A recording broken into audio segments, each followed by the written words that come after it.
Gentlemen, I'm very honored to be here to speak tonight. Now, seniors, do you realize what this is? This is it. Tonight marks our last night on this campus as students.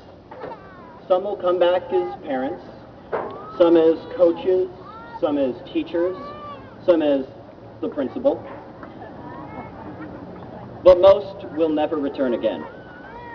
Tonight is the night. Tonight is our night. We've spent 1,461 days in high school, 35,063 hours, 2,103,795 minutes. To most of you, however, this doesn't matter because math class never seemed to end when it should have. But I guess I shouldn't complain. I mean, it taught me how to count to 2,103,795 minutes. But the seconds, ladies and gentlemen, are what really counts. For it is in a second that we feel the emotions that stand out. That moment of rejection, that moment of joy, that moment of fear, that moment of regret, and that moment of accomplishment. Like you, when I took my first step up the stairway leading to the field outside Dobson's buildings, I felt a mixture of all these.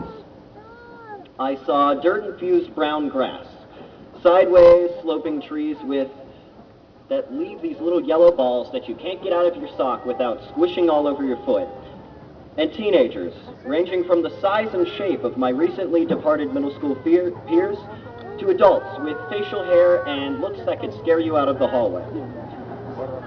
From then till now, we've seen our buildings change color. We've seen our grass turn green and brown again. But I know I felt far different than I did in my long-haired sophomore days, because instead of watching in tentative fear, I could stride across the aptly named senior lawn with a smile and feeling of satisfaction.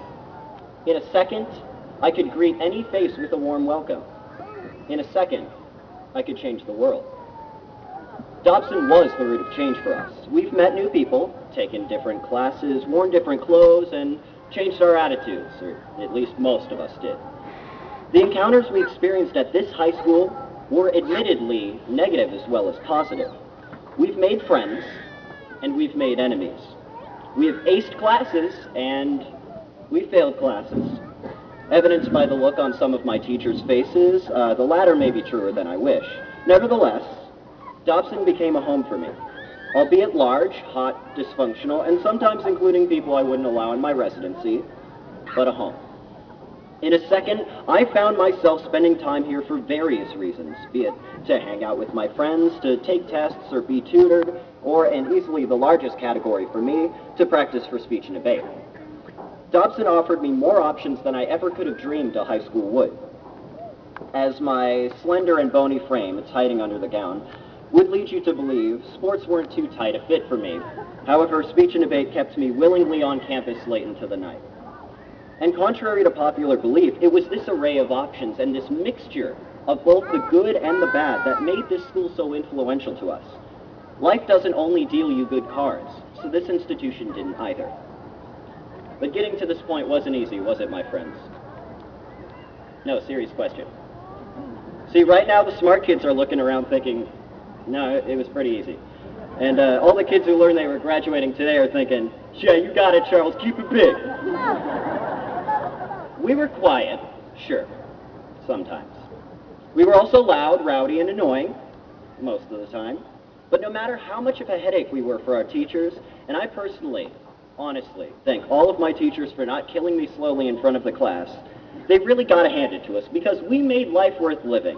In fact, according to a recent Facebook poll by one of the hundreds of people I don't know on my friends list, the class of 2011 was voted the, quote, most awesomest class by seniors graduating this year. In a world that expects us to live day in, day out work lives, being obnoxious and unique can make it a little bit more bearable. Now, that doesn't mean you should be the allegorical little brothers of classroom education underclassmen and super seniors and other people here. This was a fun period of our lives, though, wasn't it, seniors? I remember when our president occupied our campus out of all the others to address the nation. I remember my failed attempts to get off campus as a junior, and then I remember the glory of freely walking through the parking lot, getting in a car and eating at Taco Bell like a freedman's first meal. I remember meeting my friends every day before and after school. In a second, we're living life, and then you blink, and in a second, it's a memory.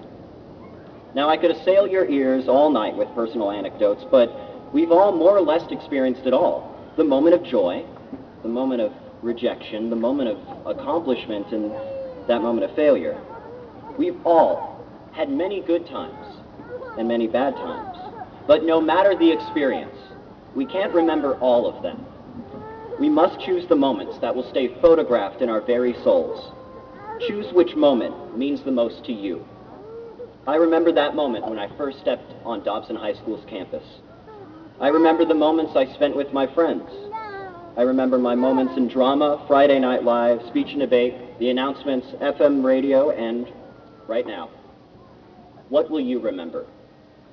In a second, we'll receive our diplomas. In 1 second, we'll become graduates. It took us 126,227,700 of them to get here, but it will all end in just one. My friends, parents, teachers, coaches, and principal alike, I thank you for this experience. But now, ladies and gentlemen, it is my time to go. Just do not ever forget that the seconds are what counts. In a second, you can change the world. Thank you.